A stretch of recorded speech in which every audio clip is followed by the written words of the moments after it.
Dirimu tersipu malu saat ku tatap wajahmu, saat ku genggam jemari tanganmu, bahagianya hatimu.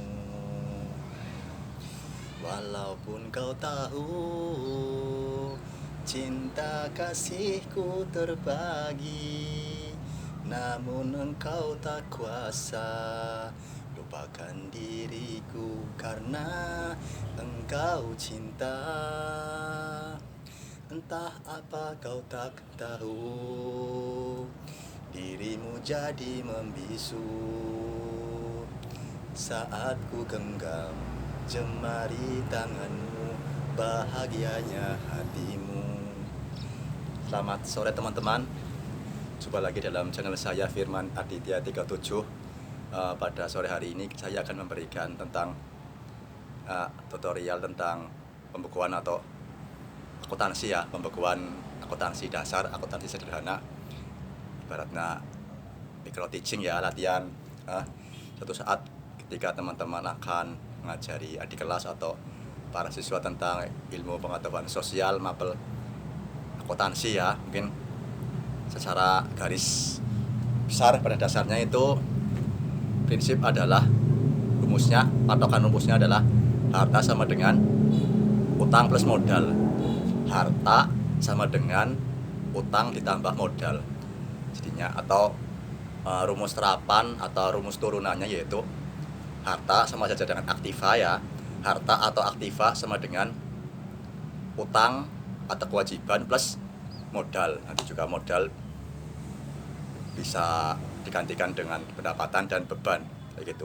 Jadi rumus utama akuntansi adalah harta sama dengan utang plus modal, atau dengan kata lain kewajiban sama dengan utang plus modal. Karena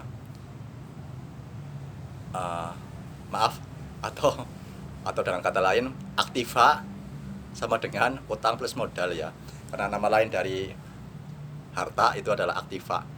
Jadi harta sama dengan utang plus modal, atau dengan kata lain dengan rumus terapan atau rumus turunannya yaitu aktiva sama dengan kewajiban plus modal. Karena nama lain dari harta adalah aktiva dan nama lain dari utang adalah kewajiban, dan yang nama lain dari modal atau yang sama dengan modal di akun kredit adalah akun pendapatan dan beban. Contoh misalkan contoh aktiva ya, contoh harta tadi kan harta sama dengan utang plus modal, atau aktiva sama dengan kewajiban plus modal ya. Ini memang bagusnya di belakang ada whiteboard ya, tapi karena saya lisan saja ya, nanti teman-teman bisa lihat di Google atau di buku ajar, di buku diktat ya. Contoh aktiva itu dibagi menjadi dua, yaitu ada aktiva tetap dan aktiva lancar. Ada aktiva dibagi dua, ada aktiva lancar, ada aktiva tetap. Aktiva lancar itu contohnya adalah aktiva lancar atau harta lancar itu contohnya adalah kas, piutang, kemudian perlengkapan, bisa itu perlengkapan kantor, bisa juga itu peralatan ya, peralatan kantor yang dipakai untuk kebutuhan operasional sehari-hari.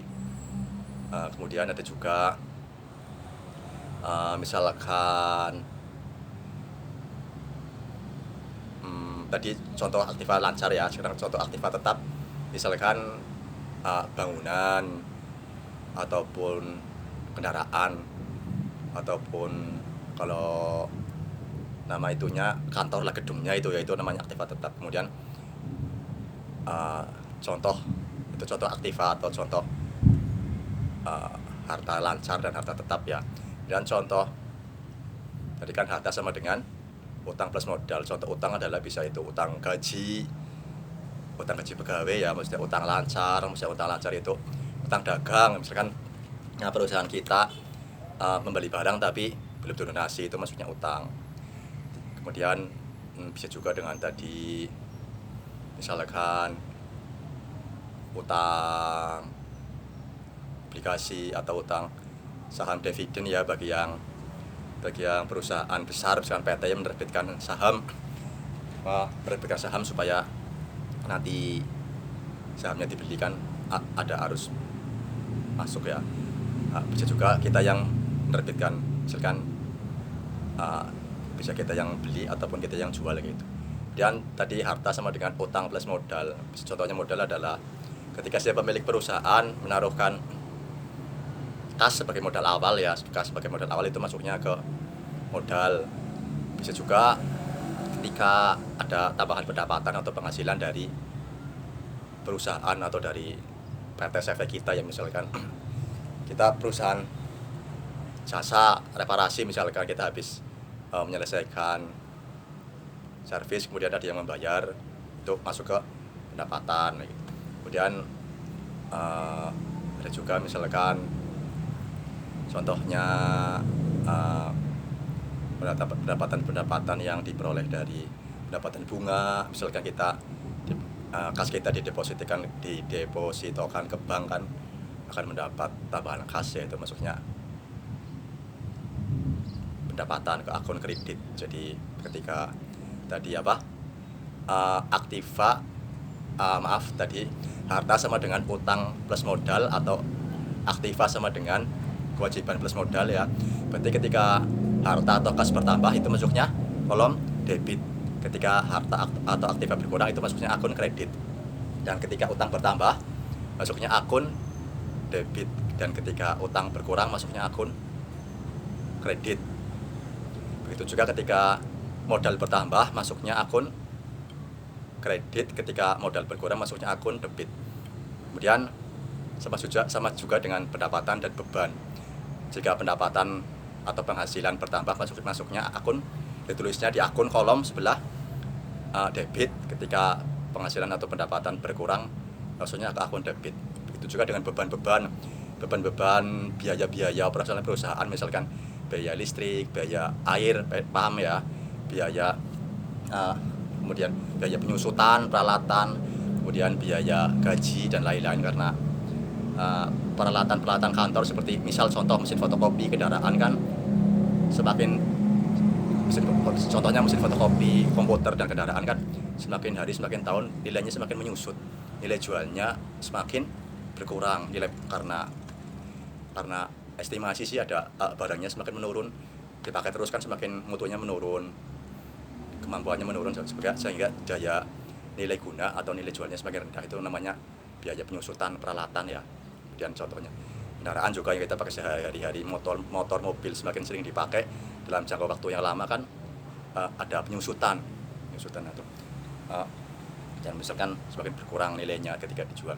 Itu maksudnya biaya penyusutan peralatan, biaya penyusutan peralatan kantor, biaya penyusutan kendaraan, biaya penyusutan gedung dan lain-lain. Itu beban atau biaya itu masuknya ke akun debit. Jadi ketika biaya atau beban bertambah masuknya ke akun debit. Jadi maaf saya salah pertamanya ya, berarti harta sama dengan harta sama dengan utang plus modal. Kemudian berarti yang di akun debit beban plus harta atau beban plus aktiva itu akun debit ketika bertambah, ketika berkurang kredit. Sedangkan di akun di seberang sama dengan di sebelah kanannya itu utang plus modal. Ketika utang dan modal bertambah masuknya kredit, ketika utang dan modal berkurang masuknya debit. Begitu juga dengan pendapatan itu sama dengan modal dan utang. Jika bertambah masuknya kredit, jika berkurang masuknya ke kolom debit, kayak gitu ya. Mungkin ini teman-teman latihan belajar secara auditorial ya, latihan menangkap materi pembelajaran dengan cara mendengar bukan secara melihat buku teks. Itu nanti teman-teman kalau biasa memahami sesuatu dengan cara membaca tulisan, bukan orang ngomong ya, itu teman-teman ahli di kepandaian visual, kepandaian yang dengan cara membaca teks, membaca PowerPoint, membaca buku, itu langsung masuk ke akal. Teman-teman bisa nangkep pelajaran dari yang melihat atau membaca. Ini saya latih memang sengaja nggak pakai tulisan ya, sengaja saya ngomong materi begini karena untuk melatih kemampuan auditorial, kemampuan pendengaran teman-teman atau para siswa atau saudara-saudara ketika dilatih. Jangan cuma menangkap materi perkuliahan, materi pembelajaran, materi yang penting-penting dari membaca, melihat, tapi dilihat dari telinga, mendengar yang menangkap materi yang dari orang ngomong yang masuk ke telinga, bukan yang membaca, misalkan membaca buku atau ditampilkan PowerPoint di belakang itu kan nanti teman-teman memang membaca lebih cepat daripada mendengar, tapi ada kemungkinan lebih hilang juga, lebih cepat hilang apa yang diperoleh, ilmu yang diperoleh dari melihat itu walaupun cepat masuknya tapi cepat hilangnya. Nah, sedangkan ilmu yang diperoleh dari mendengar itu memang menangkapnya lama, apalagi juga maaf ini saya bicaranya terlalu cepat atau kurang menarik ya, tapi kemungkinan hilangnya lama, lebih tertanam di akal pikiran dan hati teman-teman, maksudnya kecerdasan teman-teman, dan akan lebih bermanfaat. Bisa juga dengan metode dua-duanya, dengan metode mendengar dan sambil membaca buku, dengan metode memperoleh ilmu dari telinga pendengaran dan dari penglihatan membaca buku, PowerPoint dan lain sebagainya. Terima kasih teman-teman.